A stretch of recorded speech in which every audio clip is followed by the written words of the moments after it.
Throughout the United States, there are dozens of African-centered schools. These schools, both public and private institutions, operate on the idea of Afrocentricity. This concept was coined and practiced widely during the Black Power and Pan-African nationalist movements of the 1960s and 70s. It was then, and years following the Brown v. Board of Education ruling that desegregated schools in America, that the Black independent school movement was birthed. Activists and leaders felt it necessary that Black children be provided an education that is both well-resourced and culturally affirming. Today, schools like Roots Public Charter School continue to affirm the identity of Black children through Afrocentricity. It's very important for children of African heritage to know who they are, where they are, and what they must do to liberate themselves and their people. You cannot be successful if you don't know who you are. You cannot be successful if you don't know where you are. You cannot be successful if you don't know specifically what you need to do to liberate yourself and your people. On the walls, we have pictures of African kings, African queens. We have pictures of the old days where grandmothers and the children are talking together or playing together. We have on the walls the Black miracles, the names of Black people who have done various inventions over the centuries. All of the things that Black people have developed and invented. It's also in our curriculum. We have a curriculum and it's called African-Centered, Interdisciplinary, Multi-Level, Hands-on Science. And it teaches language arts, math, social studies, science, music, art, and PE through an African-centered viewpoint. Okay, everyone. Jamaica, do you want to do the honors? Is there anyone here from Jamaica? Yes. Okay. All right. How do we spell Jamaica? G-G-A-M-I-C-A.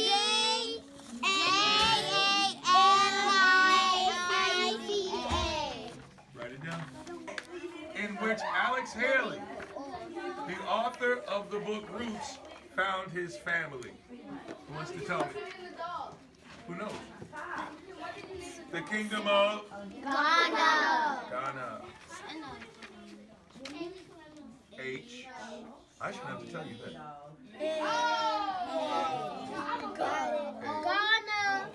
Ghana. G-H-A. Say it. Go. G-H-A-N-A. The Kingdom of Ghana. All right. What about South America? The country is known for capoeira. That's an African martial art. B-R-A-Z-I-L. In a one-on-one phone interview with education scholar and author Kemet Shockley, he spoke on the issue of miseducation among Black children in non-African-centered schools and how African-centered schools can alleviate that problem. So the only way to be truly educated is to be educated into the needs and interests of your community. When someone gives you a set of, let's call them facts, that don't match with the needs and interests of your community, they don't help you to gain the kind of power that you need in order to run and own and control the businesses in your community. In our case, if it's not Pan-Africanist, if it doesn't include the need to adopt an African identity, if it doesn't include the need for learning about African culture, any education that doesn't do those kinds of things for a Black person is what I call miseducation. It looks like learning that Christopher Columbus discovered America when he did not discover America for you or Native Americans. Your ancestors were here way before Columbus, so he discovered America for Europeans. And he should be applauded for that, but it's miseducation to say he discovered it for everybody. So what we're seeing is that in African-centered schools is that sense of family, The kids have a sense of family with the adults. There is no history, again, of violence. There's also no history of miseducation. In 2008, Roots took a group of its graduating 8th graders to Ghana, West Africa to complete a rites of passage. During the 2-week stay, the boys and girls engaged in a number of activities, including reading their rites of passage books, fellowshipping at local schools, and an emotional trip to the slave dungeons where their ancestors were once held captive by European colonizers. At the end of the journey, they crossed over as man and woman.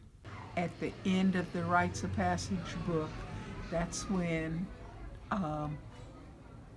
they take their test and pass their test, and then they're blindfolded and they are taken around, and they have to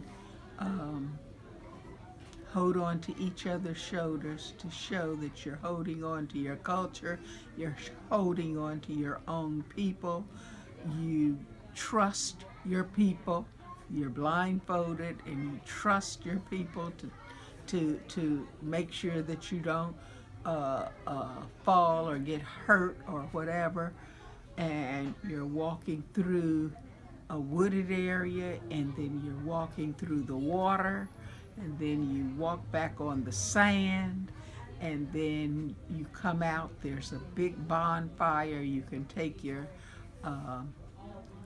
blindfold off, and you receive joyous praises and dancing and gifts, and you are now among the women or the men, depending on who you are. So it is a very important ceremony. It's a very important thing for us as African people. In a life-changing trip to Ghana last spring, educator Keon Hill experienced a rites of passage of his own. As incoming principal of his family's independent school in Maryland, New Chapel Christian Academy, he says he now seeks to transform the school into an African-centered institution so that other children may get the same identity-affirming experience.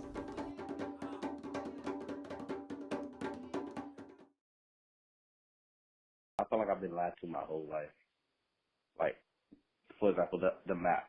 Africa on the general world map is like really small, but in reality it's bigger than North America and South America combined.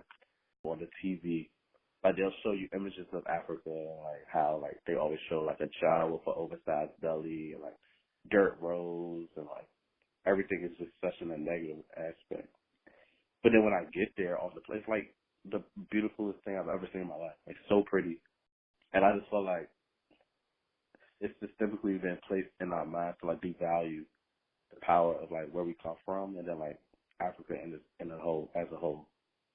And like what would have happened if I would have been exposed to these things earlier, growing up as a 3-year-old, as a 4-year-old, and being shown pictures of like Africa in this true form, and then like learning about our history and like where we come from, and like I just felt like, I don't know, systemically it's just, like I said earlier, it's been devalued, and then it plays a role in like in the Black community when it comes to like confidence and like self-esteem, and like I don't know, I just feel like it's been a negative experience, and I feel like if I was able to implement just a better sense of understanding, I think just exposure and understanding would be able to make a huge change in just a child's life. Like imagine a kid being exposed to these people, just being exposed to like our true history from the age of 2,